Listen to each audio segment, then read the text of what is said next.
are here to discuss Sylvia Franken VoiceOver has joined a meeting. and Safari, going over working with your Mac. So this is specific to Mac, how to web browse and some tips and tricks and some basics to hopefully David Mandel has joined. either get people going in the right direction or maybe help the more veteran user just maybe know some more things about web browsing. The first thing I just want to mention up front, I'm sure everybody here who has browsed on the web, and it doesn't matter whether you're a Mac user or a Windows user, doesn't matter what web browser you're using, the web is an adventure. Cliff has joined a meeting. One of the terms that I kind of say to my clients is it's like going into the Amazon with only a hand machete, because as a blind user, you really don't know what you're going to encounter on the web. And there is no guarantee of accessibility for every website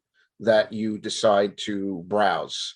So sometimes people drop this on it being, oh, because you're using a Mac. Oh, because you're using Safari on a Mac. Oh, because you're using VoiceOver. And it has nothing to do with the screen reader. It has nothing to do with the operating system or the browser in most cases. Yes, sometimes it is the browser. Sometimes certain websites are not optimized to work with, let's say, with Safari or with Firefox or whatever. So, one of the first kind of pieces of advice I offer people is as a Mac user, you should have multiple tools in the toolbox as far as browsers go. This lesson is dealing primarily with Safari, but a lot of this material can be applied to Firefox, Mozilla Firefox, Google Chrome, or the Brave browser.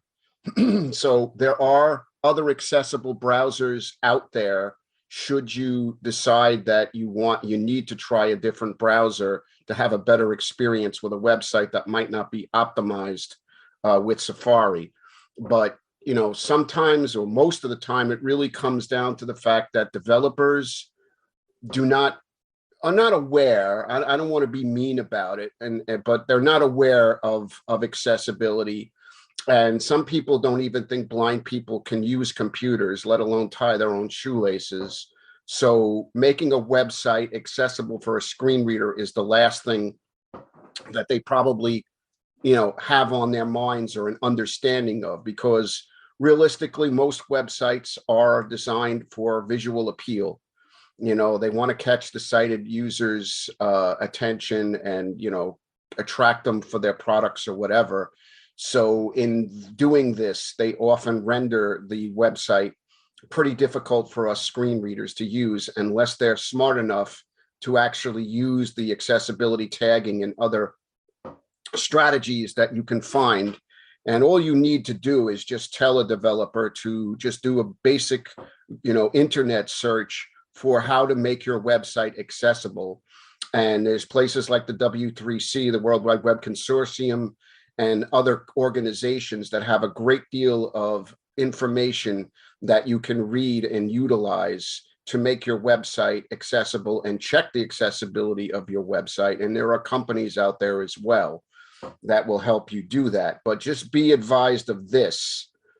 As someone who has been hired to do web testing, accessibility testing in recent years, I am finding a disturbing trend of websites that simply put the statement somewhere on their site that says their website is accessible, and there's a button that says, enhanced for screen reader users, blah, blah, blah. Doesn't work. It's just, they just put it up there for the sake, I guess, of keeping any kind of legal stuff off their back. But it only takes the regular blind user 30 seconds to 5 minutes to figure out that their website, it's a lie, that they don't have accessibility on their site. I just dealt with this the other day with the website I was asked to check out, and they had all the accessibility information at the top and the menu for accessibility for low vision, and none of it really worked. And it's a shame that they would put something up there to lie, just to, I guess, keep their backside covered from any legal ramifications, but they're going to get some legal ramifications because of that. So with that said, let's start from the basics. So where I like to go first is the VoiceOver utility, and to talk about the web category, because there are some things you need to probably be aware of, how these VoiceOver preferences will affect your web browsing to various degrees. So I'm going to do a Control Option F8 here on my Opening computer. VoiceOver utility. VoiceOver utility. VoiceOver utility window. Utility categories table. So I'm going to interact here. In utility categories. And I'm going to Table. VO down General. arrow. Verbosity. Navigation. Web. To web. I'm going to stop Out interacting. of utility categories. Table. Navigation. And go to the right. So we have 3 tabs. Navigation. General. Tab. 2 of 3. Web router. Tab. 3 of 3. So there are the 3 tabs here. General so tab. Navigation. Selected tab. So navigation, we always, obviously tab number 1 in any of the VoiceOver utility categories that have subcategories. The first tab is always selected by default. So when it comes to the navigation tab, General web router. Navigate web pages by. the most important setting you have to consider is navigate web pages by. And there are 2 options. DOM order. Navigate web pages by. I'm going to slow down Selected my radio. VoiceOver speaking rate here because this might be too fast. Volume 100. Pitch 50%. Rate 45. 40%. Closing rate. So DOM order or Grouping items. Navigate. grouping items are the 2 options. DOM order, document object model, is the default. And for me personally, I use probably DOM order, I'd say 95% of the time. It's really just a straightforward way of browsing the site exactly how it's laid out visually. So you really, for the most part, you use your VoiceOver arrow keys to kind of navigate and get a feel of how the website is laid out. And then you sort of can figure out if you can navigate more easily by certain element types, which Cliff has joined the meeting. we'll discuss in a few minutes here. So, like heading navigation or by form fields, etc. So DOM order is probably, the most straightforward and easy way to browse. And then you can always switch to grouping. Now, grouping kind of takes a page in some ways out of the Windows screen reader book, but not exactly. So what grouping does is VoiceOver attempts to take a very complex website and to group it into specific content areas to hopefully simplify and show you sort of, like what, the navigation, the global navigation bar. So all the things in the global navigation bar will be collected together. The main content area will be collected together. The footer will be collected together. So it does require interaction for a certain degree, but it sometimes can make things a lot easier. I'm going to try to demonstrate this. And for some reason, I don't know if it's this version because I'm doing beta stuff. So I'm not sure if this is effective. Voiceover Safari. So I'm going to go to apple.com. Open location. Apple.com. Apple web content. Close. Apple in Apple. So I'm going to interact with the web content. So this is DOM order. Global navigation. So there's your global navigation bar. List 13 items. Visited. Apple. Visited. Store. Visited. iPad. iPhone. I'm just going to quickly VO right arrow. Accept support search end of shopping end of lit end of main heading level 2 iPad. So then you have the main, you have the footer. So you're basically navigating this site pretty straightforward. So I'm going to jump back here. VoiceOver utility. When grouping items, navigate web pages by radio button. So I'm going to select this. Selected. And I'm going to go back to Safari. Safari out of. Now I'm going to do a reload of the page. Reload page. Apple web. Close. Apple in Apple global navigation. Heading level 2 iPad. Now, of course, it's not working the way it's supposed to. It automatically interacts me with it. But what grouping will do is it will separate the global navigation. Out of Apple web content. Navigation bar, the content area, and the footer area, so that they're separate content areas that you interact with individually. So the hope of this is that it makes your process of being able to kind of visualize how the website is laid out or how to find information a lot more efficiently by grouping things together. For me personally, it does help. I will preface this by saying it does help, particularly in forums. If you're trying to read the responses and stuff to forum questions, like if you go to the Apple knowledge base, I should say the Apple user forums. So if you're looking up a tech support issue and you want to see what other people are saying about it, somebody might offer a tip to fix it. So grouping does help because it does allow you to sort of see the responses and stuff and be able to navigate the forum with a lot more ease. But I'll be perfectly honest with you, I much prefer DOM order. I just like to look at the website pretty much the way it appears, you know, and to easily just navigate it. And then I use my, you know, my different types of navigation methods, navigating by headings, navigating by tables, you know, whatever the site I happen to be on. So if it's like my banking website and I want to see my deposit history, it's shown in a table format. So if I navigate to the first table, I can quickly get to the deposits and see, you know, what's cleared and all that stuff.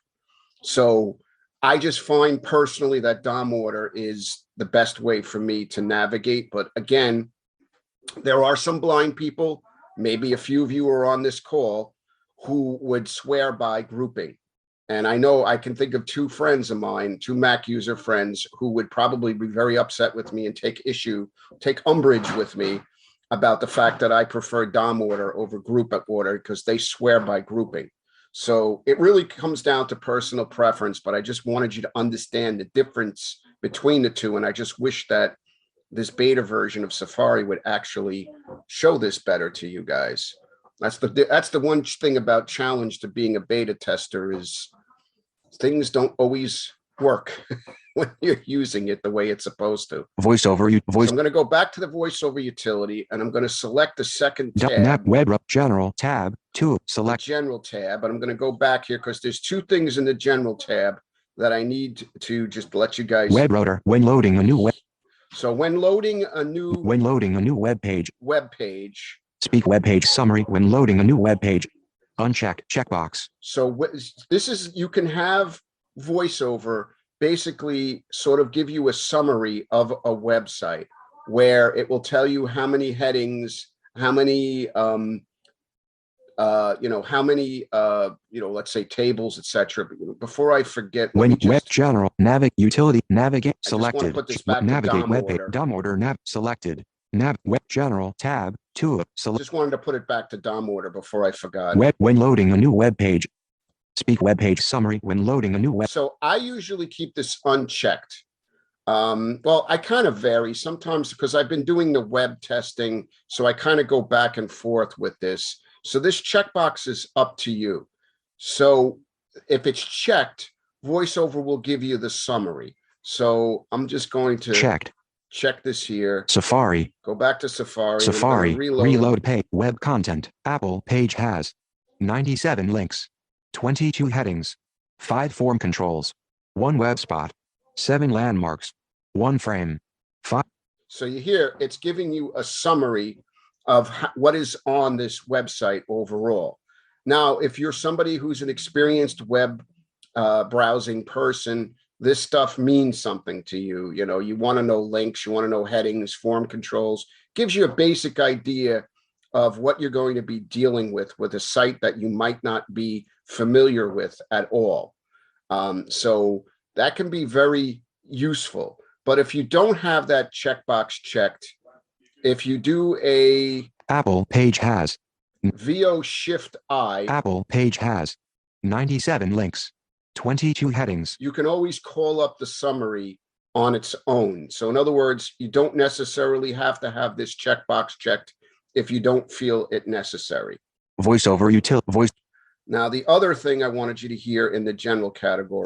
While a web speak progress while a web page loads. While a web page loads. Speak progress while a web page loads.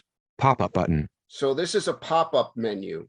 So I have it at the moment speaking progress.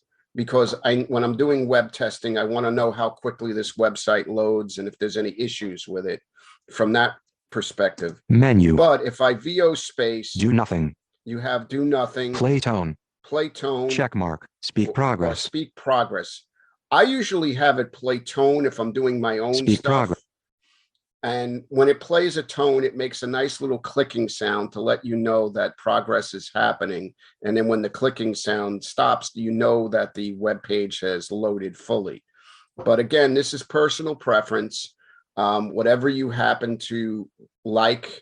I know some people who have it do absolutely nothing, which I mean, I guess it's up to you, but I can't, to me personally, you have to have some kind of an indicator of a website loading, because sometimes websites get stuck.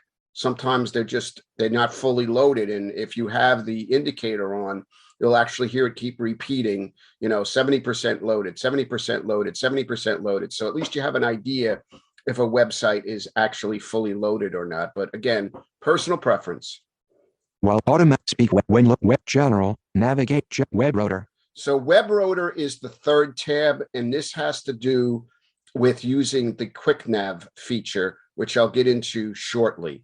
So this will determine what items do you want available 2 minutes on the web rotor. So when you turn the rotor, which of the elements do you want to have available to you on the rotor?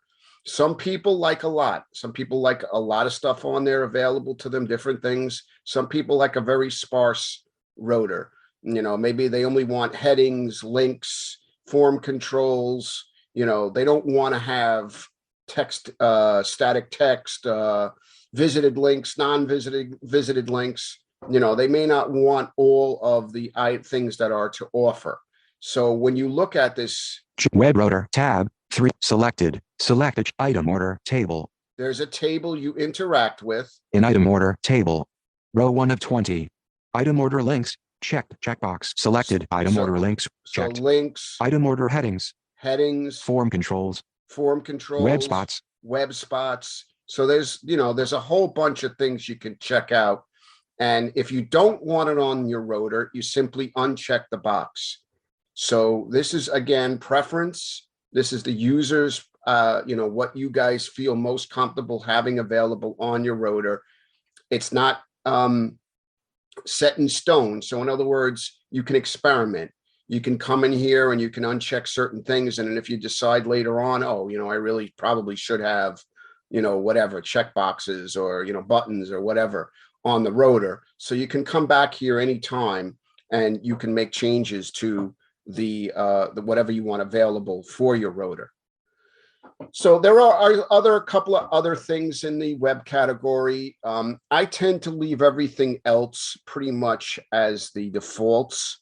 I don't find it necessary to change anything else, but obviously you as the user can make decisions. You can check out all three, the other two tabs, the navigation and general tabs, and you may find something that you want to change or experiment with changing. I simply don't. I just wanted to point out the areas that I felt really needed to be addressed for folks using the web. So I'm going to close my VoiceOver utility with Command Q, and we go back to Safari itself. So as I said, I am dealing with Safari for this lesson. Some of the things I'm going to be talking about, or most of the things I'll be talking about, does apply if you decide to use other browsers, particularly the browsing methods, quick nav and stuff. But your mileage may vary. I know with Google Chrome, sometimes some of the VoiceOver stuff doesn't work the way it's supposed to. I haven't really played with Firefox of late. It's gotten a lot better in recent months. But I just have not had the opportunity in the last few months to really load it and mess with websites. But when I was doing it, again, it's kind of like Google Chrome. Sometimes some of the VoiceOver features don't seem to work exactly how they should.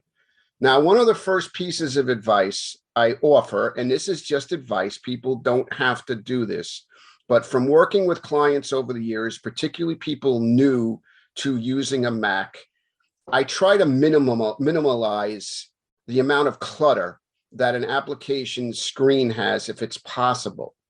So if you notice, I'm going to stop interacting. Vertical splitter toolbar. So basically, if you explore my Safari window, I have the toolbar, Vertical splitter. the vertical splitter, Apple web content, and the web content as the only areas that are in my window here.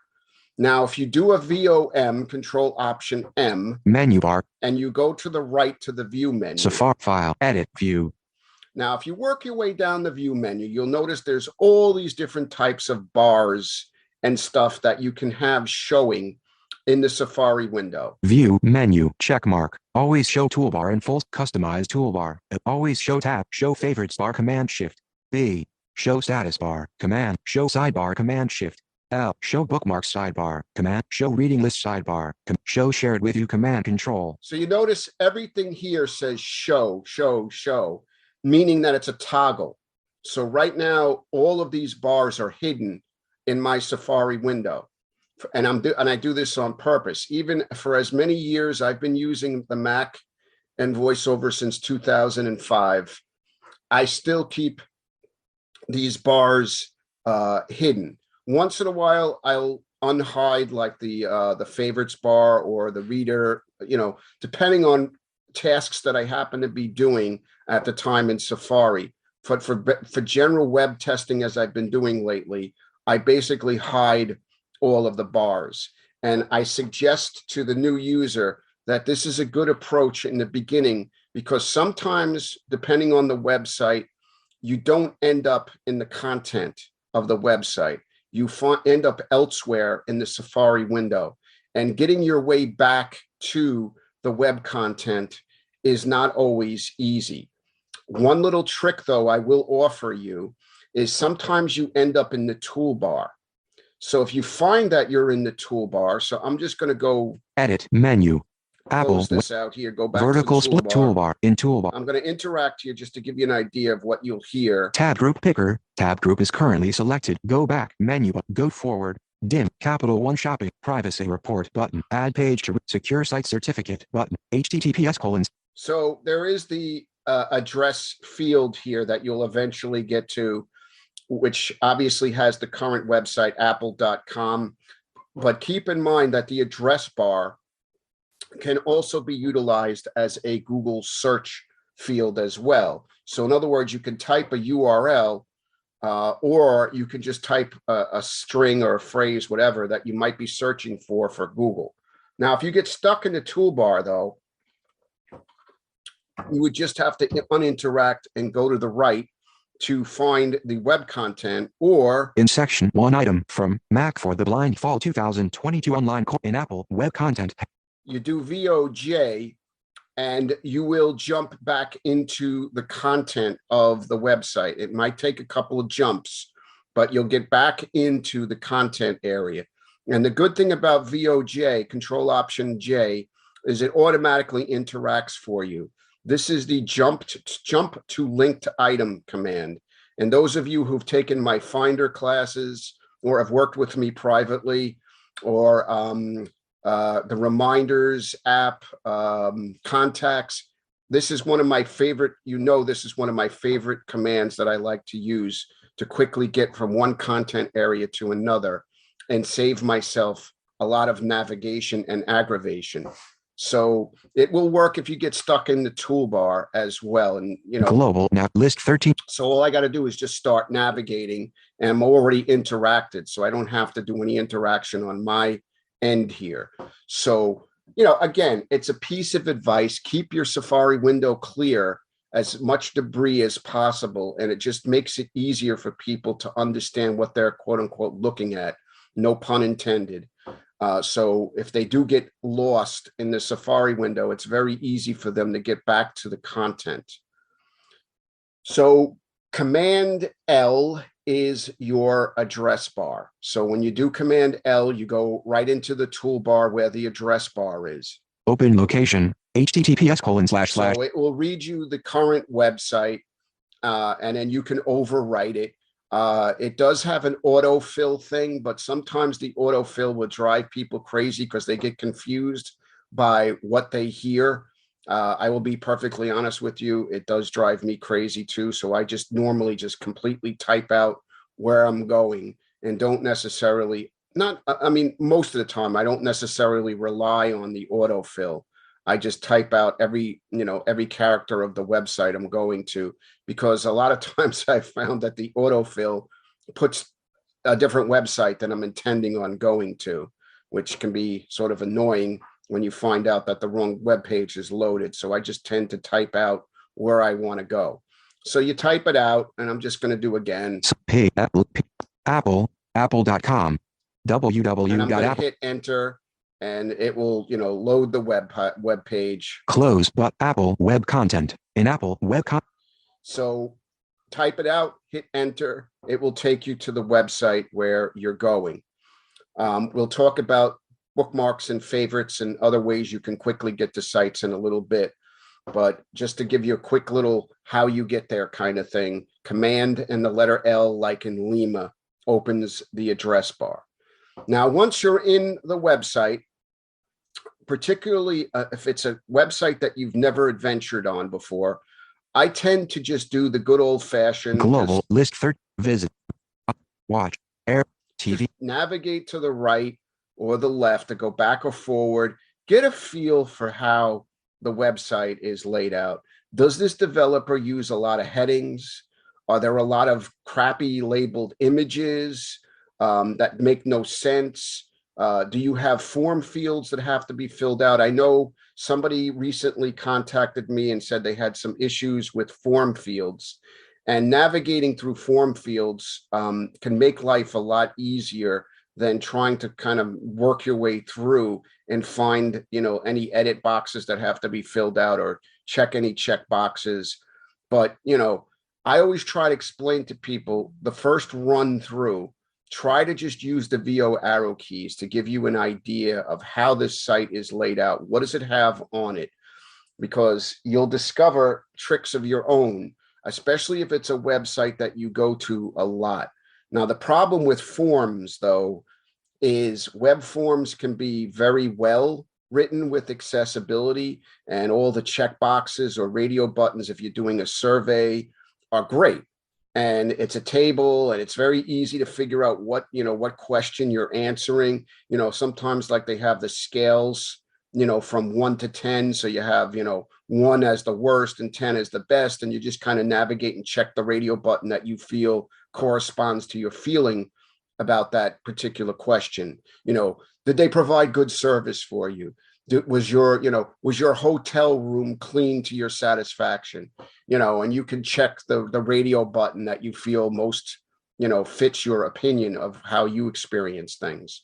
And then, there are edit fields, obviously, you can fill out. There are buttons. So getting a feel for any website, whether it's a form or not, you want to just kind of navigate straight through. And then once you kind of get an idea of how this site is laid out, then you can jump over to more specific content browsing. So the old-fashioned way of navigating websites a little bit more efficiently, it may not seem like that when I describe it now, but back in 2005, it was all we had. So it's kind of what I've stuck to over the years. And that's basically using keyboard commands to navigate in VoiceOver. So it's going to be a little key intensive. I'm not going to lie to you. So Control, Option, Command, and a letter navigates you by a certain element type. So if I do Control, Option, Command, H. Heading level 2 iPad. Heading level 2 iPad Pro. Heading level 2 Apple TV 4K. Heading level 4 iPhone 14 Pro. So it's navigating me forward by headings on the Apple website.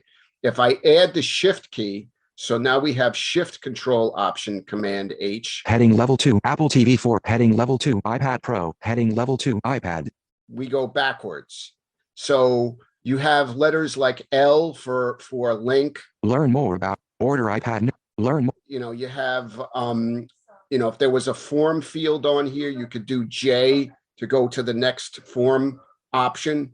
You could do T for table, F for frame, V for visited link, M for same item. So it's basically a little key intensive, but also remember that you can lock your voiceover keys with VO semicolon, so you can eliminate the need to have to hold down the control and option keys. So you would only have to do Command H or Shift Command H, for example, if you were going to navigate strictly by headings until you get to the heading that you're specifically, looking for.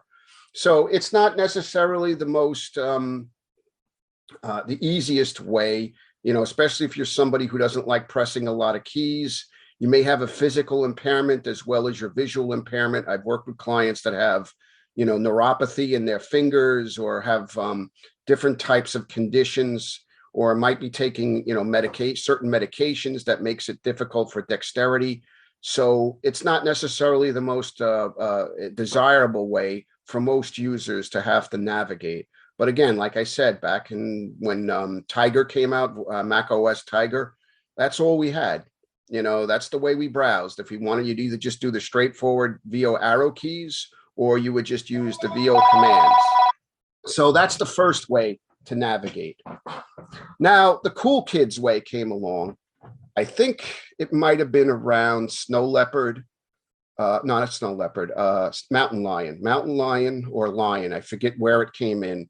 QuickNav, which those of you who use iOS with either the gestures or not, you might be familiar with the old QuickNav navigation method. Now on a Mac, it's pretty cool. It makes it very easy because you're only going to rely on the 4 arrow keys on your system for most of your navigation needs. So you basically toggle it on or off with the left and right arrow keys. Quick nav on.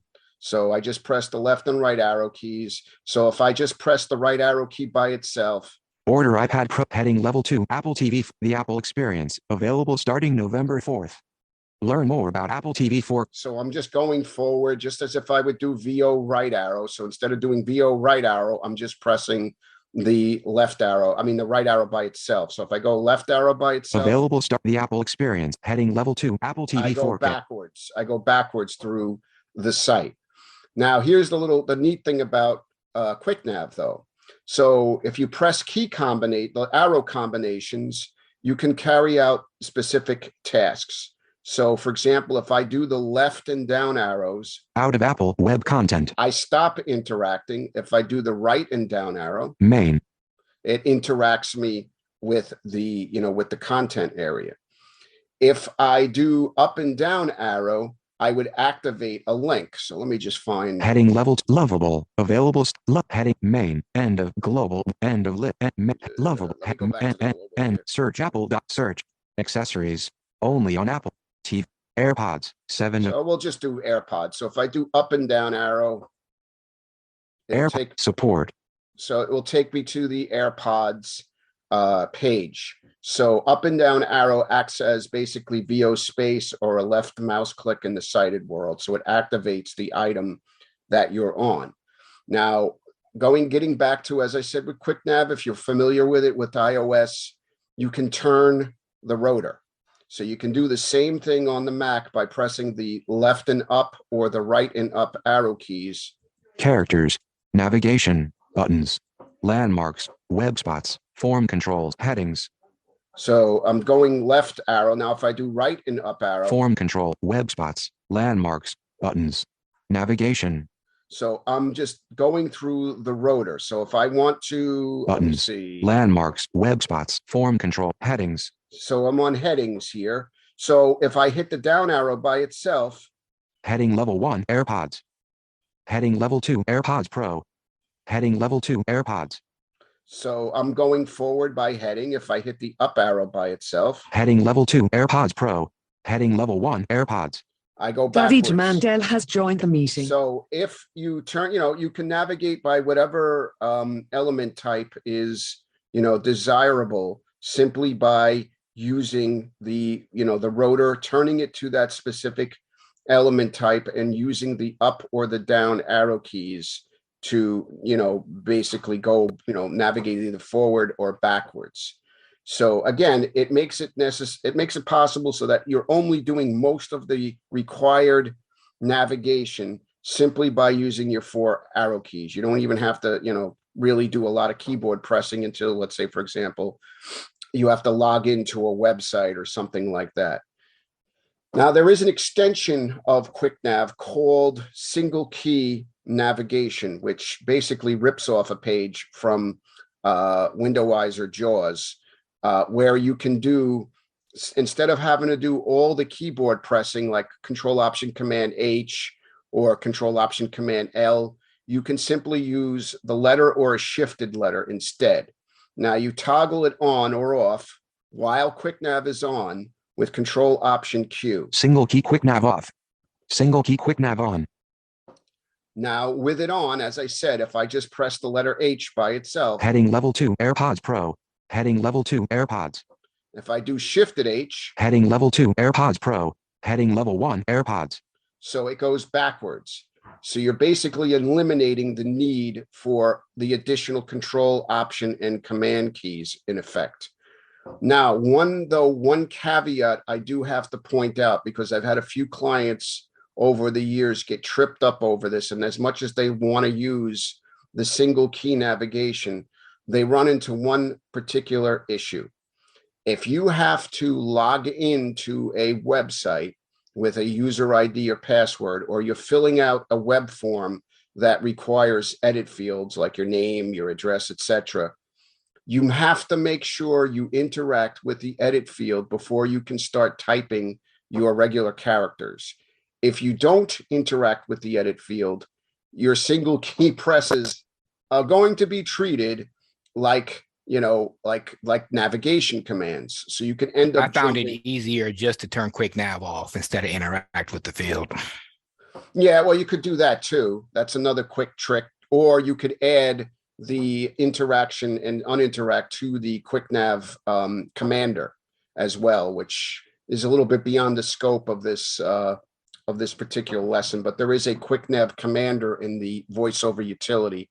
You have keyboard, numpad, trackpad, and QuickNav, and you could add your own single key navigation commands to the QuickNav commander. So what I did is I did I and shifted I to work to interact and uninteract if I wanted to just keep my fingers on the keyboard instead of having to jump off of it. But again, just like Cliff said, you could also just turn off QuickNav and when you're in the edit fields to start typing. So, there's different approaches, whatever works best for you, that's what you choose. So, but these are the 2 general ways that you can just do, I guess you call it long way navigation, or if you just kind of learning the page or getting a feel for what's on the page, or, you know where you need to get to, but it's not important to get there quickly, I guess is the best way to say it. So that brings us to more direct, what I like, it's called content browsing. So there's a few little things you can do to increase your efficiency on websites. Now, it's funny because a lot of times over the years, I hear people often say, if they've used Windows for umpteen years, oh, it's much quicker and easier to do browsing in a Windows PC using JAWS or using Window-Eyes than it is to use VoiceOver on the Mac. And my response to those folks is you get out of what you put into something. In other words, if you're going to learn and play with a Mac for a couple of months and try to compare web browsing, just doing that when you've been a Windows user for 18 years or whatever, of course, Windows is going to seem easier. You got to know your screen reader. You got to know the tips and tricks. You got to be an experienced screen reader. You got to know how to use. You didn't become. Johnny Vega has joined the meeting. You didn't get to be a good Windows user overnight. It took years and years of using JAWS or Window-Eyes or whatever. I mean, I jumped from Window Bridge 2000 to Window-Eyes and JAWS back and forth. So you're talking about years and years of experience. Of course, you put that kind of experience behind you, you can web browse, you can do just about anything pretty quickly. So the same thing applies with the Mac. You know your screen reader, you do well with it. So content browsing is a really additionally good way to make your life much easier when you're looking at websites. Now, the first content browsing option that I like to go over is basically calling up the web item rotor manually. So if you do a Control Option U, Headings menu. you basically call up what would be on the rotor, but you're it's in a pop-up little window. So if you use your left and right arrows by themselves. Form controls menu. No items in web spots menu. Landmarks menu. Buttons menu. Window spots menu. Links menu. Headings menu. So you're kind of hearing your different options. Now, what this does is it separates all of the elements of the web page into these categories. So if I'm on the headings here, I just hit the down arrow. Heading level 1, heading level 2, heading level 2, AirPod, heading level 2, AirPods. So it's showing me basically broke down this website to list all of the headings, and it does this for each category. Now, the only thing I kind of don't like, I think it may be a bug, is it actually used to tell you how many items were in each element type. So when you got to headings, it would tell you, 26 headings or whatever, but it doesn't do that for some reason now. John, Yes. this is Rita. Can I ask you to just say that one more time? I just lost. Can you go over that just one more time? Right where you are. Okay, so with the content browsing. Yes, so VOU brings up the web item rotor manually, so that you would use the left or the right arrow key to cycle through the different web elements. And then you can use the up or down arrow to explore the list of that specific element. So it literally breaks down the website to make it easier to navigate. Now, the additional thing you can do. Links menu. Is, you could go down. Visited, Apple, visited, store, visited, Mac. You could kind of. Visited, Apple. You could kind of just go down the list, but the cool thing you can do is you can type and narrow down what you're looking for in this specific category. So if I was looking for Mac and I just typed visited, Mac, 2 items. So now there's only 2 items that have the word Mac in it. Visited, Mac, visited, Mac. So there's 2 links that have the word Mac in it. So I went from all those links on the Apple website to just showing me the links that only have the word Mac in it. And you can do this for any category. So if you're on a news website and you look at the headings and you kind of know a couple of words from the article's headline that you're trying to find on that website, you can simply type those couple of words and the heading list will narrow down to match whatever it is that you just typed. So it's a really good way if you're specifically looking for something, like, let's say, one of my great examples I use when I'm teaching clients is Amazon. Everybody's favorite shopping website. But if you venture on the Amazon website, it's a mess. It's a cumbersome, gigantic mess of a lot of crap on there. So what you can do is you can use the item rotor, the web item rotor, calling it up manually. And if you're looking for music or you're looking for books, you just do the links list and type books or type music. And you narrow down those 400 and something links down to maybe 3 or 4. So it eliminates a lot of the heavy lifting that you would normally have to do if you were just going to browse the site the long way through. So that's one of my favorite approaches to web browsing. Now, there is the item chooser menu, which in effect does a similar sort of thing, but in a different approach. I'll tell you up front, I don't find the item chooser menu to be very efficient to use in a web situation. It's a much better system feature to use in other apps or in dialog boxes where you're looking for a specific button, for example. So let's say you have the print dialog up and you're looking for the PDF menu in the print dialog. You can use the item chooser menu efficiently to find that. But what the item chooser menu does is it literally takes everything on the screen and places it in Johnny Vega has joined the meeting. one gigantic vertical list. Heading. So I'm going to just do Control Option I, like an item chooser. Item chooser menu. And if I start to down Vertical arrow, splitter. empty, AirPods, toolbar, show side, tab, go back, go, add, secure, reload, share, new, add, tab, clip, full, minimum, globe, lit, Apple, So it clickable, literally shows you every single thing, including what's in the toolbar. Everything gets put into this vertical list. So you kind of have to work your way through this list if you want to find something specific.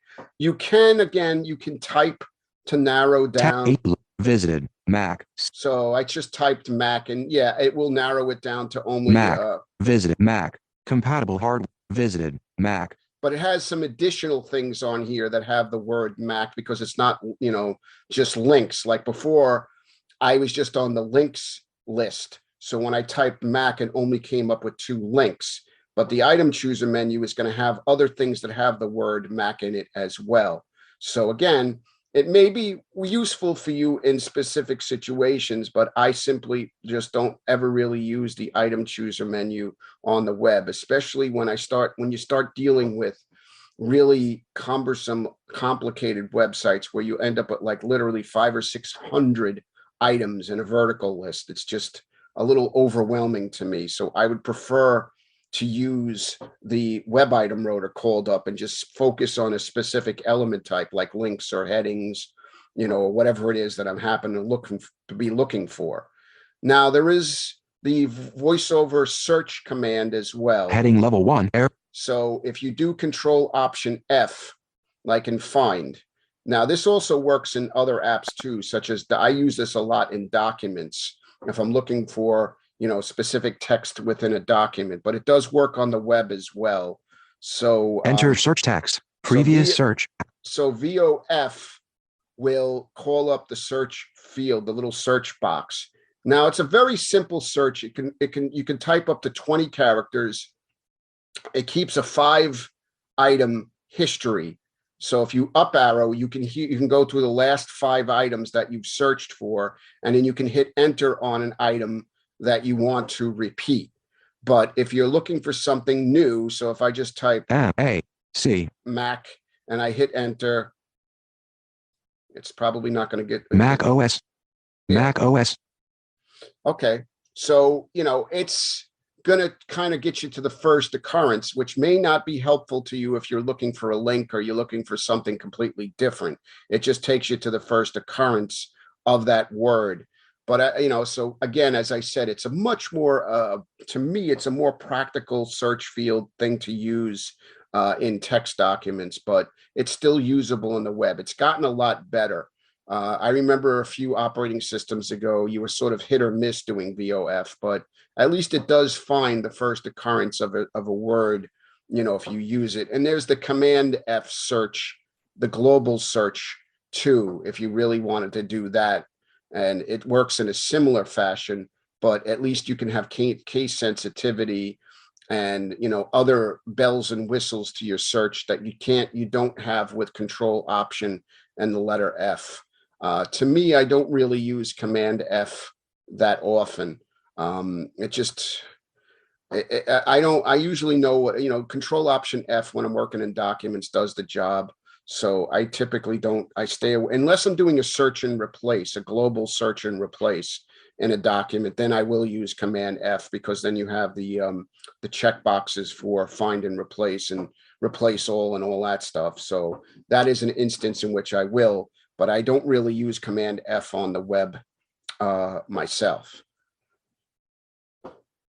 Now, another sort of content browsing trick you can use is what are called web spots. And you can have up to 10 web spots on a page. And they're sort of like bookmarks, place markers, whatever you want to call it, for marking a web page. So, if there's a certain link that you always go to, or a certain text area that you often go to when you start looking at a web page, you can set a web spot, and VoiceOver remembers that web spot. So the next time you come back to that site, you can navigate by web spots and you can go back to that spot, provided that the website itself does not dynamically update or the developer makes changes to that page, because The web spot is static. It stays in the same physical location on a web page, but that doesn't mean that the item you have marked with the web spot doesn't move. Because if a developer has made changes to the site or it dynamically refreshes, that link that you might have marked, for example, might move several places over. I'll give you a great example. I play fantasy sports, fantasy football, etc. So the Yahoo Fantasy page for my team in the beginning of a Sunday before the 1 o'clock games, I'll mark the spot on the page where the matchup totals start for whom I'm playing against. Now, the problem is because it's a Yahoo page and things happen during the course of a day, guys get hurt. Some guys have big games, some guys have terrible games, and there's always news things that come up.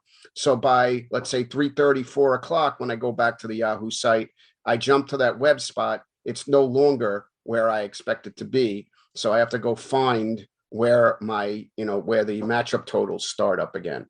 So that's an example of a site that, dynamically refreshes, but there are a lot of web spot sites where they stay fixed. So you can have that web spot on there for years and it will still be in the same place. And I have some sites that I've been browsing for a very long time and the web spot hasn't changed. So Zoom user has joined the meeting. let's Matt see left parent. here. Coming.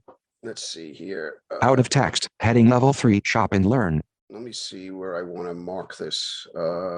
Make them yours. Engrave your AirPods with your Shush. initials or favorite emoji. Free. Heading level 2. Apple footer. All right, well, just for the sake of argument, we'll mark the Apple footer for whatever the reason. So the way you create a web spot is you do the VO. This is kind of keyboard intensive here to warn you. It's Shift VO Command right bracket. Web spot set. So Shift Control Option Command right bracket. Now the right bracket is if you find the P key, the left bracket is directly to the right of the P key, and the next one over is the right bracket.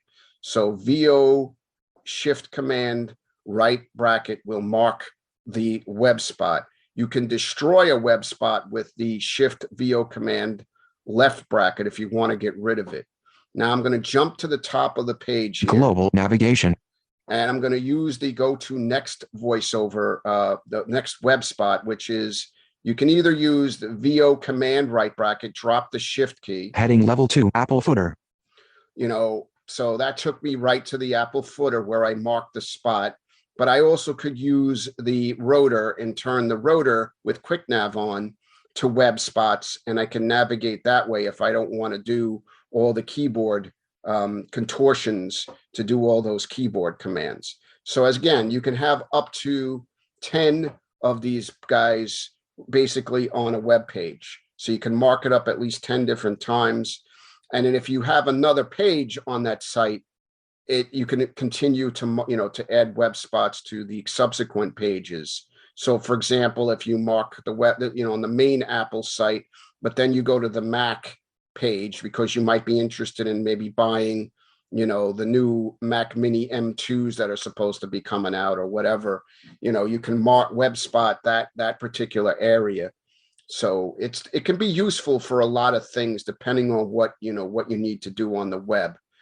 I will also mention what are called sweet spots. Now, I will tell you from experience, they don't work all the time as advertised. It seems to be related, from what I'm able to tell, to the website itself. Now, you do a sweet spot with the web spot command twice in a row. So Shift VO Command right bracket 2 times. You can only have a sweet spot in one location on a web page. And what is theoretically supposed to happen is when you load that web page, the VoiceOver cursor is supposed to directly go to that location where you've marked the sweet spot on the page. So you don't have to do any VoiceOver commands. The VoiceOver cursor goes right there. Now, it works sometimes. I will tell you, I've had many experiences where it really works like a charm and it's pretty impressive. But there are also a lot of instances in which I can't figure out they don't work. So I'm guessing it has to do with the website itself. So I'm not sure why it does that, but that's just what happens. So use it with, your mileage. As the expression goes, your mileage will vary. So use it at your discretion, but it's a good feature if it works. Now, we also do have bookmarks in the Mac world. Command B will open up the bookmarks dialog. So when you want to add a bookmark, you have to keep in mind that you're offered locations where the bookmark can be saved. There is, I'm just going to do a VOM here. Menu bar, app, Safari, file, edit, view, history, bookmarks. There is a bookmarks menu, there is a favorites bar, and there is the history. So when you do a command to save a website as a bookmark, so I'm just going to do Command B here. Wait, are you not going to work here? Am I doing the right? Add bookmark in I'm sorry, dialog. It's Command D, like in dog. Sorry about that. Command D, like in dog. So you notice it's a dialogue. AirPods, Apple, VoiceOver resources, AirPods, Apple, contents selected. So that's the website itself. Description, edit text, So blank. you can add a description if you want to. Cancel button. Cancel. Add default button. Add this page to VoiceOver resources, pop-up button. So there's a pop-up menu here. Now I've created my own folders, so you're not going to hear some of the things that you're going to hear in this menu. Menu, check mark, VoiceOver bookmarks. So you have bookmarks, which is basically that bookmarks menu. Favorites. The favorites, where it gets added to the favorites bar. Fantasy, sports, and relate. Untitled folder. Apple knowledge base article. Apple tutorial. Check mark. Old fantasies. Apple. So if you add your own folders to this list, you can pick additional places where you can save your bookmarks. Now, the thing about the favorites, though, is you can have up to the first 10 favorites you can launch with Option, Command, and a number. So in other words, let's say I made apple.com my number one in the favorites list. Instead of having to go Command L and type apple.com or, looking for it in the bookmarks menu or the favorites bar, I should say, I can just type Option Command 1 and it will take me directly to apple.com. So the first 10 favorites that you add, 1 through 0, you can do Command Option 1, Command Option 2, go all the way to 0, and you can activate that particular bookmark. Now, you can have a ton of bookmarks. You can have a ton of favorites. You can basically, edit those favorites and add folders when using the edit bookmark command, which I believe is VoiceOver here. AirPods. Add to reading list. No, that's the wrong command. Sorry. Menu bar. So let me just go over to the bookmarks menu. History, bookmarks. And I'm going to go down, VO down. Bookmarks. Show start page. Show bookmark. Edit bookmarks. Command Option B. Command Option B. Okay. So this is how you could edit bookmarks. So if you wanted to, add folders, if you wanted to delete bookmarks that you didn't want anymore. Edit bookmark. It comes up bookmarks table. It comes up as a table. And then you can expand or collapse the different categories. In book address, 8 website, favorites, favorite image, bookmarks menu, drag image, collapse tab group favorites, bookmarks menu, drag image, collapsed. So you notice it says collapsed. So remember that your VO / collapses expanding or expands, bookmarks menu. Expands these types of situations where you have they call it disclosure triangle. Work, move image, Apple, start, Enya.com, Moya Brennan, Sinofko Karaspla. So we have my, my basically what's my bookmarks on the when I go to do the VOM, these are the things that are under the bookmarks menu. So it's a separate entity from the favorites bar. So I want to make that try to make that clear to you guys that the bookmarks menu is the bookmarks that appear from the bookmarks menu. The favorites bar is an option, an offshoot from the bookmarks menu, but you do have a separate entity called the favorites bar that you can show or hide from the view menu. So it's up to you how you want to organize your bookmarks. Do you want to make them on the bookmarks menu or on the favorites bar? Some of these bookmarks were just added working with clients over the years, and I really have to one of these days just sit down and delete some of this stuff. Just sometimes when you work with people over the years, just to show them how things are done, you end up adding and putting things into your bookmarks and favorites that I don't necessarily visit myself, and I just haven't gotten around to removing them. Now you also Out of can, bookmarks. if I stop interacting. Close button. Book search text field. New folder. Bookmark. New folder button. So you have new folder. So this is where you could create your own additional folders. So you notice that I had Apple knowledge base articles, voiceover tutorials. I created my own folders to organize, the different bookmarks that I need to have access to and the favorites that I need to have access to. So you can, basically organize things any way that you choose.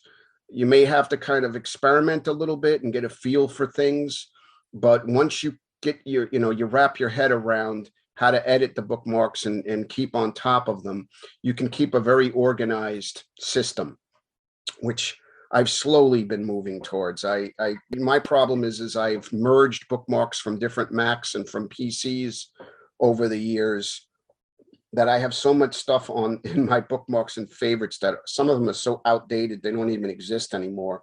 I just haven't had a chance to kind of sit down and really ferret out the things that I don't need at this point.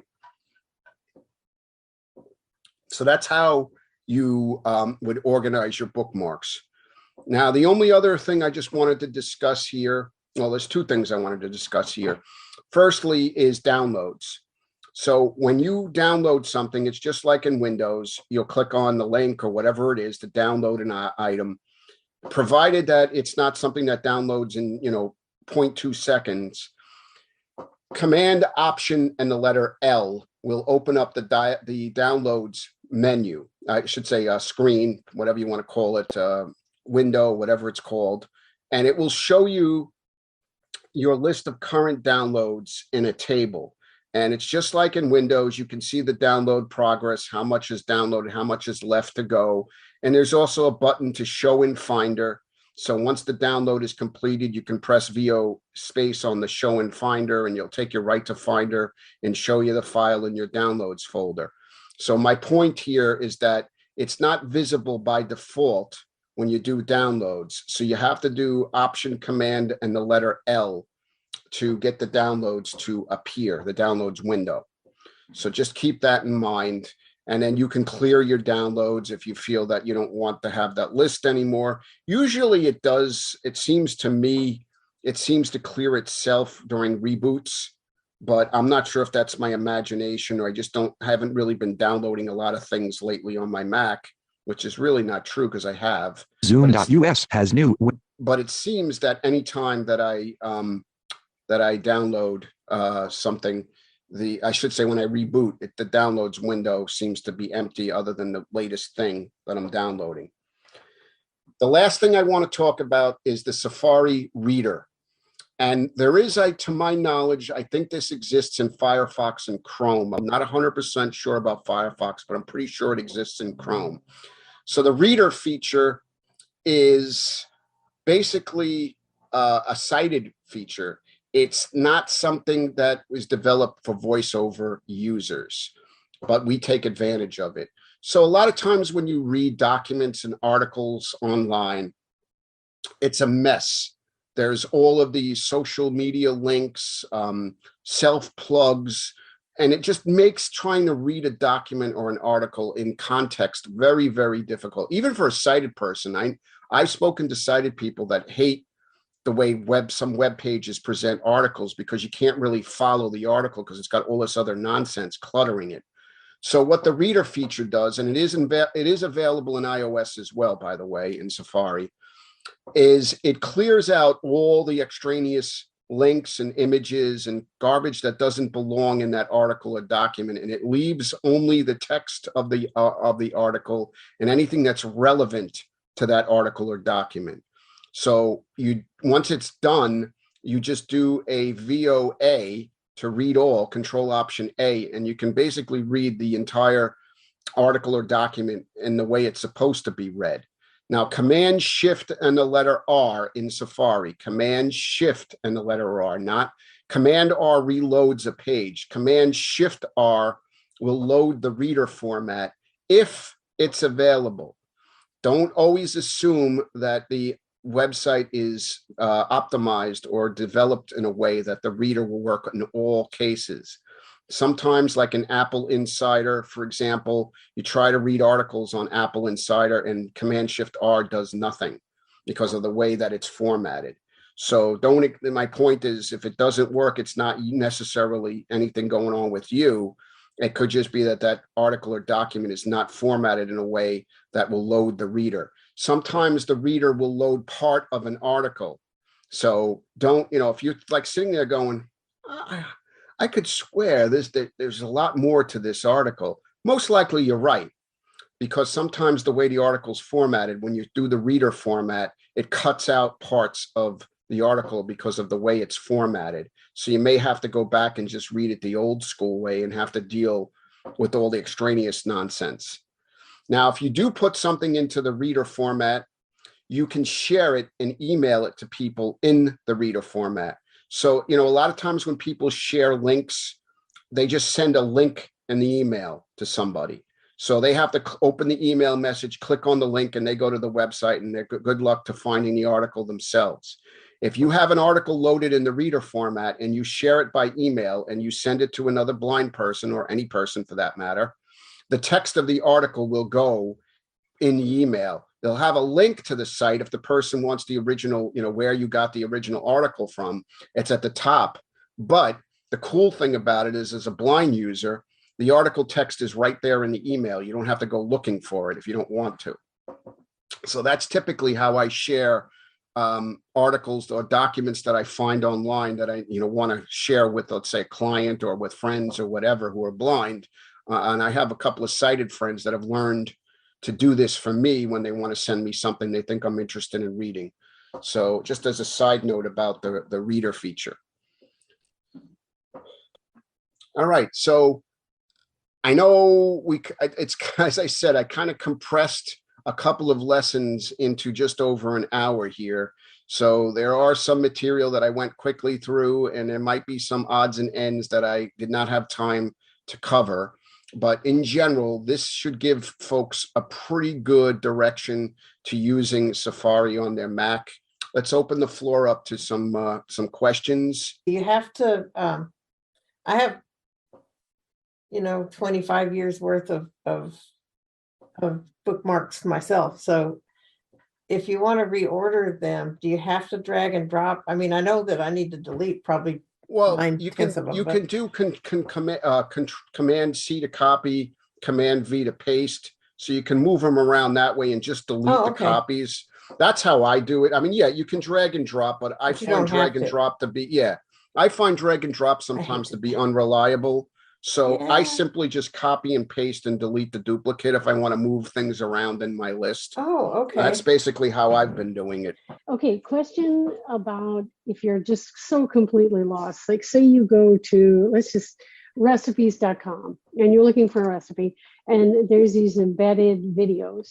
And I know, you turn quick nav on, and well, first you'd go Command L when you first go to Safari, right?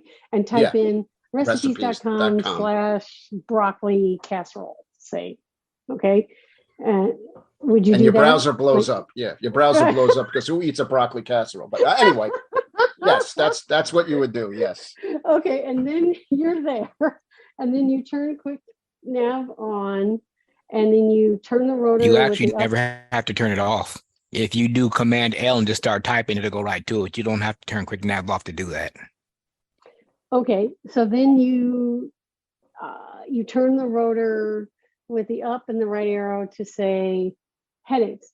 So like, first, this if you have recipe. single letter navigation on, you could just hit H if you wanted to do that, just to make your workflow a little shorter. Okay. All right. So and remember remember to turn the single letter navigation on as a VOQ, just in case anybody didn't catch that before. Yeah, because it is a toggle too.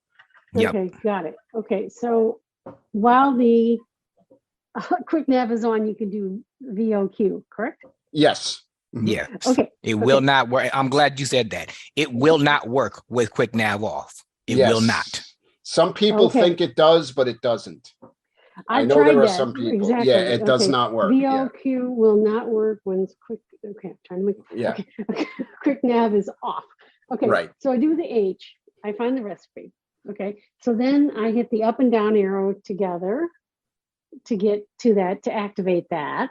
Once you're on I it, yes. turn quick nav off, and I can line by line arrow down to, the heading, the ingredients, the directions. Yes, to if it's copy. text, yeah, if it's formatted like that with the text, yes.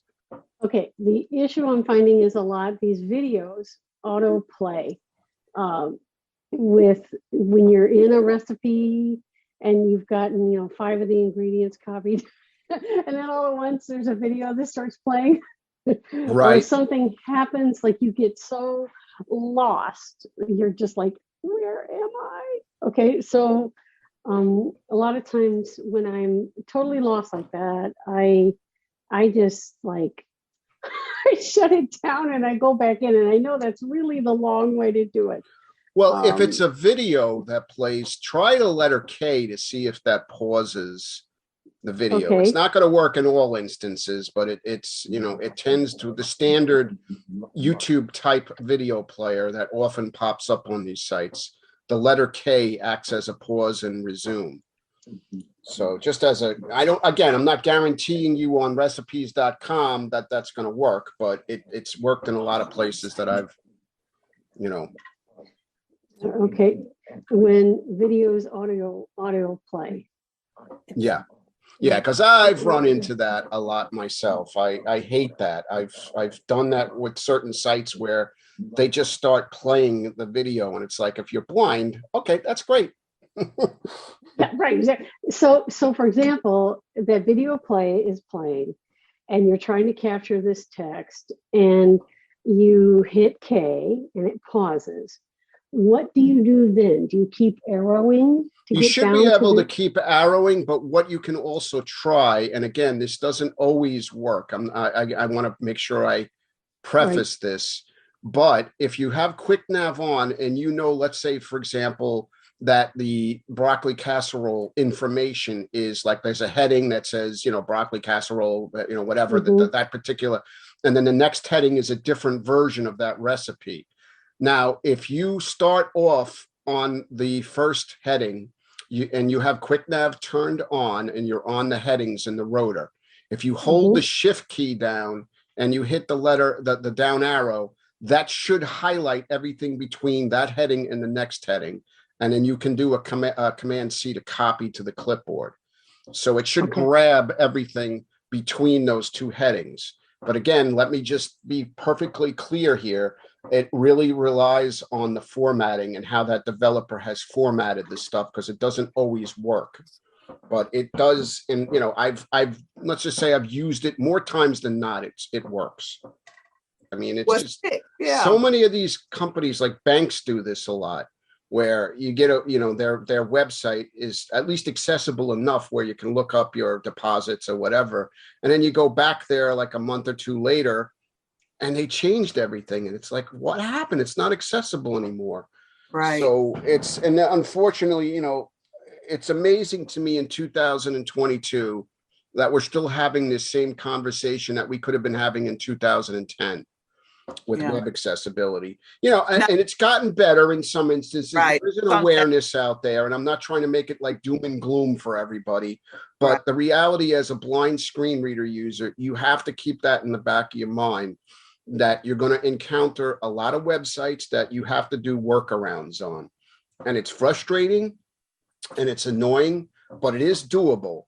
And as long as you use these screen reader tips and, the Safari things we went over with content browsing and web spots, and you can find combinations of these tools to help you deal with partially accessible sites. It doesn't mean you're going to have success in all areas. just like the post office one.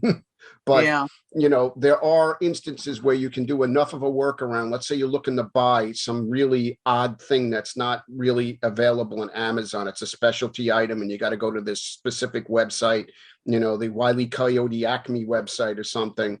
And you can only buy it there, but the website is only partially accessible. So you may have to find little approaches, little things that you can do to make it possible so that you can buy that one tool that you need to get, you know. So, you know, as the old expression, where there's a will, there's a way.